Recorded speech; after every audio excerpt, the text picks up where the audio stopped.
Derrière cette porte se trouve le musée le plus secret de Bruxelles. Ça fait 4 ans et demi que j'explore cette ville et j'avais jamais entendu parler de ce musée, tellement il est caché. Il est ouvert que les mardis après-midi et pour y accéder, il faut en fait rentrer par un autre musée, le Bellevue, situé place des Palais. On passe ensuite dans la cour interne et on ressort par cette porte arrière tout au fond. On suit les indications à gauche, puis on tourne à droite et tout au fond de cette impasse, on franchit la porte verte et voilà, bienvenue au musée du Grand Serment Royal et de Saint-Georges des Arbalétriers de Bruxelles. Nous sommes une gilde, mais nous sommes également un serment, puisque nous prêtons serment lorsque nous devenons compagnons arbalétriers.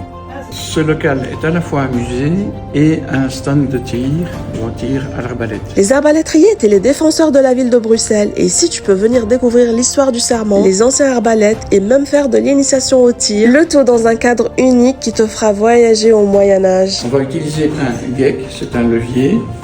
Et s'il s'appelle geck, c'est parce qu'en fait il représente le fou qui dans le temps, au Moyen-Âge, était là pour servir l'arbalétrier.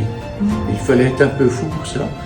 Fou en flamand, geck. Si tu visites Bruxelles et que tu veux découvrir cet endroit insolite et plein d'autres pépites tout en économisant du temps et de l'argent, t'as qu'à acheter la Brussels Card qui pendant 24, 48 ou 72 heures te donne accès à 48 musées bruxellois ainsi que des réductions sur plein d'attractions et expériences à ne pas rater.